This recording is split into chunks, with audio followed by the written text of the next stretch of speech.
starting with George Pickens this morning because he has now officially, fully, not just according to reports, not just according to sources, the team has confirmed this. He has signed his franchise tag. He is inked to a contract for the 2026 season. That does not mean necessarily that he will play for the Dallas Cowboys in 2026 because there are still other possibilities between now and week 1, but it is a step in the, we think anyway, right direction for this franchise and a lot earlier than we probably all thought when the offseason began. Yeah, I mean, I think the fact that they were able to just take a step that is, by NFL standards, like a normal step in this process is, it's they big. Did a normal it's thing. Different. I know. It is. It's.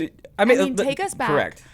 Every single offseason, the past, you name the number, 7 years, we can go back every single time and name a player, typically a star player. Now, I know that there have been some offensive linemen thrown into this category as well over the past 6-7 years, but still, like every single time we're in Oxnard, we're talking about some sort of off-season power struggle between a player who deserves to be paid and the front office making it next to impossible to get that done in any sort of like normal setting. So the fact that they're able to at least take this step of signing the franchise tag, of course, like Mike said, like there's some more that goes into it and we're going to get into that. But just the fact that they signed it without all of the drama was different. But Jerry wants the drama. Right. But there was at least a little bit of drama, which was I know. kind of the rug pull of all of this. I mean, the last 7 days or so, it's essentially been 2 weeks of this entire debacle. And I say debacle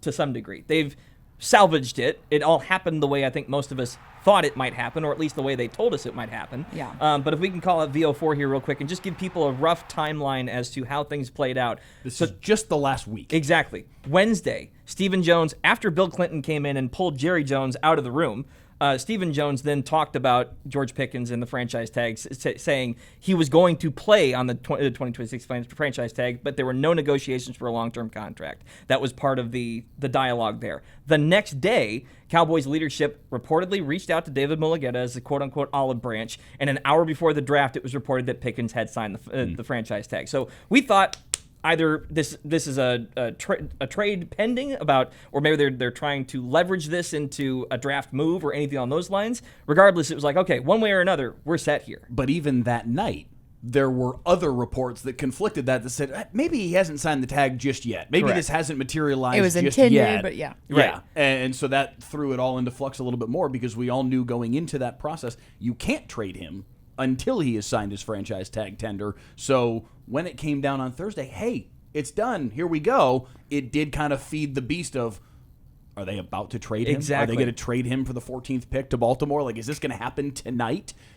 Didn't end up going that way because he hadn't yet. So it's not the only reason it didn't go that way, but it didn't go that way because he hadn't signed his franchise tag. And then yet. take us to Monday, where all of a sudden it's like, oh wait, he never still signed hasn't. it. Yeah. Like that just the push-pull of thinking this was done, this is going in a separate direction. Just kidding, we're not there yet, to now all of a sudden, yesterday, last night, whenever it came down, it was, okay, things are stable again, somewhat. Yeah, yesterday about 4:45, it started coming down. And what was interesting to me about all of that was because of how back and forth this has been, the franchise itself doesn't always confirm these kinds of things. Yes. Occasionally, they'll send out their own tweet, their own press release, their own whatever, and say, yes, we have signed so-and-so to a contract, or yes, they've signed their tender, or yes, this, yes, that, whatever. They did last night because I think they were trying to quell the waters a little bit, too, of, yes, this is real this time. The reports that you're seeing at 4:45, about 5:15, 5:30, whatever it was, the team sent out a tweet that this has officially happened and it's done, to at least put, because I think a lot of people saw the reports from Schefter and from Todd Archer and from several others that were similar to the reports we saw on Thursday of last week and went, okay, sure. What's different? Yeah. The Cowboys said, okay, no, it is different this time. It is real. And I like that they specified in the tweet 2026 franchise tag, given what we think might happen in the future with him. If he does stick around on the team, it's like they could double franchise tag him in back-to-back years. But they wouldn't be able to do that now for next year. I know. It was funny. It does make me wonder because, as you said, like step one in whatever could happen this coming year with George Pickens required him to sign this tag. Well, it didn't. I mean, he could have played this was step one for now. But Yeah. I do wonder what led to the back and forth over these last 5 days, what conversations were taking place, which the fact that even conversations were taking place is good because we know that those conversations didn't happen this time a year ago with David Mulugheta, who was representing Micah Parsons at the time. But I do wonder, obviously the timing, if he had done it Thursday before the draft, creates its own speculation when it comes to a potential trade. But why did it go back and forth these last couple days? Why was it that it was initially reported he was going to sign it? What is that, 5 days ago, 6 days ago? Then he didn't, then he did, then he didn't. And now the Cowboys are like, no, he did. I mean, I just wonder why that piece of this took place. I don't know that we'd get an answer, but. Yeah, I don't know that there is a real good answer to that other than the fact that there's reason for the Cowboys to want him to because it gives them more flexibility for the balance of their offseason to evaluate their options.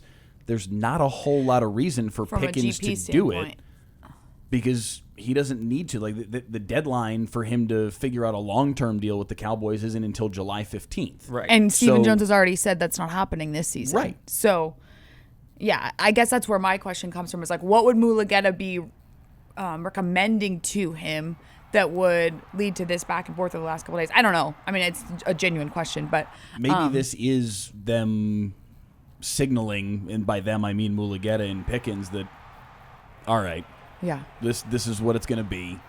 There's no real changing it. Yeah. Let's just move forward. That's kind of where I want to go into this, is to look at this through a best case and worst case scenario evaluation, because there are a lot of different ways to look at this. If you want to look at it through a best-case lens, that is the reality. That GP3 and David Mulugheta have decided together, all right, we've played our game enough. There is no other hand to play for us right now. The Cowboys have said they're not going to give us a long-term deal. The only option that we really have is to play this season under the franchise tag, go ball out again, and show that you are just as good a player as you were in 2025. And if that's the case, that is wonderful news for the Dallas Cowboys, because we saw it last year. Dak Prescott, CeeDee Lamb, George Pickens, that is lighter fluid for an NFL offense. His numbers last year were unbelievable. 1,400-plus yards, the 9 touchdowns, 93 receptions. If this plays out in that kind of scenario and Pickens acquiesces to, I just have to play under the franchise tag, shows up for training camp, no holdouts, no drama, no BS, this has best in the league capabilities for the Cowboys offense. They have all 11 starters from 2025 back on the offensive side of the ball. That's not normal. Happens sometimes, but that is not normal. And that is an opportunity for this unit that was so good last year to build upon itself this year. They are immediately, if this is the best case scenario, real contenders for the NFC East Championship. And they haven't been able to do anything beyond that for 30 years, so I'm not going to go any farther than that. But they will have an offense. Just pull the rug out. Come on, man. Well, but they will have an offense, seriously, that will scare any team in the playoffs if that's the scenario. We're talking about continuity on the team itself and on the coaching staff. Most of the coaching staff is back too. So there's been no brain drain. There's been no players lost to this thing. Again, all of this is granted that Pickens wants to stay. If not, that's where things get hairy. And I only bring that up to say it feels weird to go into an offseason not expecting something to go wrong. Yes. We mentioned it in the draft when they got Caleb Downs. It's like, oh, we have this weird reflex built in that we expect something to happen that we can criticize. So if all of this goes smoothly, I see no reason why the offense can't not necessarily pick up exactly where they left off, because trying to replicate what they did last year is insanity. But even if they're 85, 90% of what it was, they will still be one of the most dynamic offenses in the league. And given what they did on the defensive side of the ball, the entire team will rise as a result. We've heard that he's been practicing with Dak Prescott throughout the offseason. I think just given how, we were around him all year last year. He seemed happy. He seems kind of like a joyful guy anyways. Not that I saw him in Pittsburgh, but great picture, by the way, to kind of show that up. Just on his knees doing the thing. Yeah. He did. He looked like he was just playing football, having fun last year. So I think given how his career started and all the negativity that surrounded his name through those first several years in Pittsburgh, the fact that he was able to come to a place where he was immediately accepted, where he has kind of that like Superman. Those are the right terms, right? Superman, Batman, Batman, Robin, Batman close and enough. Robin. Oh, shoot. Okay. Michelle, no more references today. It's okay. We'll help you out. We That's need what we're Izzy here in for. here to straighten out comic We books. do not need Izzy in here. We don't need that again. With great power comes great responsibility. I don't even Michelle's get face that. right now. Like, back to George. George. But you bring up a great point, though, in like, where does the leverage actually come from in this? Is it with George in his performance, or is it the Cowboys with their rehabilitation of his image in the league? Well, and could there be a world in which both parties actually succeed, or like Right. they both get kind of what they want out of it? Right. Obviously, this Cowboys offense was taken to a new level last year. There's no one way to determine what that difference was stemming from when you have a brand new play caller in Brian Schottenheimer. You have Dak playing one of the best seasons of his career. You have two weapons like CeeDee Lamb and George Pickens both on the field for the most part, or at least for several games last year when CeeDee wasn't hurt. There was a lot that, and you had, who am I thinking of? Running back Javonte. Javonte? Yeah. Yes, Javonte having Williams. a career season too. So like you put all those things together, and yeah, it makes sense. You have one of the best offenses in the league. However, for George to also be able to like seemingly fit right in and be in a place that seemed to kind of help his development as a player in person, I don't know. I just think it was a mutually beneficial situation last year beyond just what he was able to do on the football field. And I don't know how you can quantify how important that was for GP as well. But he said multiple times, and even last week when Brian Schottenheimer was talking, he said, look, I've talked to George, and like he just loves to play football.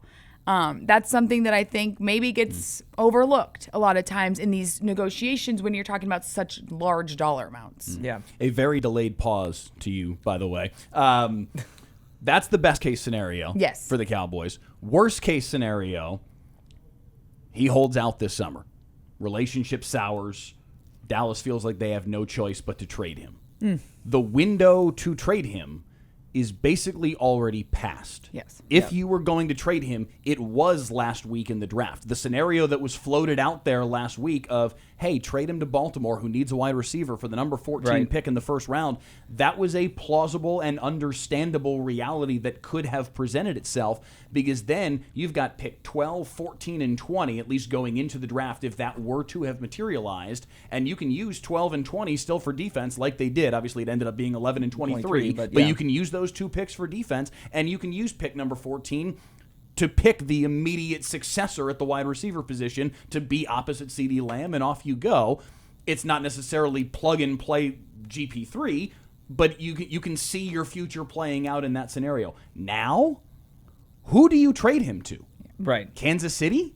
They need a wide receiver, but then all you're doing is giving Kansas City lighter fluid for their offense. Patrick Mahomes and GP3 go win a Super Bowl, and that first-round pick becomes pick 32. But that's not a good scenario at all. But can you trade him to the Raiders for Max Crosby? I don't know that that's You a could just realistic get Max scenario Crosby either. for that rate at this point. I mean, especially given how Crosby's value has tanked since the injury and everything that happened with Baltimore. So, But I think his contract situation, the fact that he's under contract for longer than Pickens Sure. is, dictates that you might have to sweeten that deal a little bit to be able to make that work. Listen, I just in general, talking about trading to AFC teams, I already feel better about than anybody in the NFC. If you're Well, going to sure, that, yeah. that's part of this. You're not And You don't want to trading send him to Green Philly. Bay? No, we went past this last year. So, no, but seriously, just when you're talking about trading partners, it's whatever is available and who's going to offer the best market for them. It's not even necessarily thinking about, well, you know, if we send them to Kansas City, they might win the Super Bowl and get the 32nd pick. That's obviously an option, and that will affect things. But if someone's going to offer you 2 first-round picks and, I don't know, a player to some degree, right, just to try and offset things, deals happen all the time. There's no reason to suspect that just because it won't happen doesn't mean it can't. So just looking at it from that perspective, I fully expect Pickens to play this year, just be a little bit more disgruntled through this offseason and Yes. kind of drag this process out. But the problem is we're still going to be dealing with that. Yeah. Unless you're going to have That's this where this- uncertainty for 3 months. It's probably not going to be either. Reality is going to be somewhere in the middle, and that middle ground is going to depend on how close to best case scenario it is for Right. Dallas. Is going to basically seesaw how good this season can be. If he can come in and play and put aside, because he's probably frustrated. He's going to make $27.3 million on the franchise tag this year. It's not like he's going to be crying poverty. If they tag him again next year... I could be frustrated for less than that. Right? Exactly. I'm taking offers right now. Heck yeah. But there is a difference between what he's currently making and what he's satisfied with. That's what I'm saying. Because Because even next year, if they tag him again, it's 33, just a little under 33. He could make $60 million over the course of the next 2 years and still only be 27 years old and have a chance to go make a 4-year contract at a ridiculous number, because now he hits the completely open market. You can't tag him anymore. He's completely scot-free. If he's okay with that, if he likes CeeDee Lamb enough, if he likes Dak Prescott enough, if he likes being in Dallas enough to say, you know what, fine, if that's the way that you guys want to handle it, I'm going to show you who I am over the next 2 years and then go make a boatload of money in 2028, that's not the worst scenario for him, and that's probably that seems like the likeliest scenario of what we're headed toward, because I do think he is a joyful person that wants to play football and that likes being here.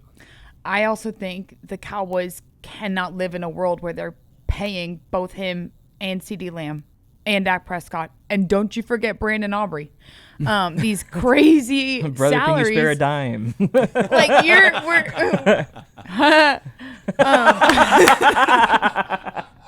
Hey, in your defense, I did make a reference to like a Depression era song, so I know. we were going way back in time with that one. So the fact that you didn't get Zoolander before we even came on the air is a completely other issue, though. Okay. Wait. You made the brother dime or whatever last week, right?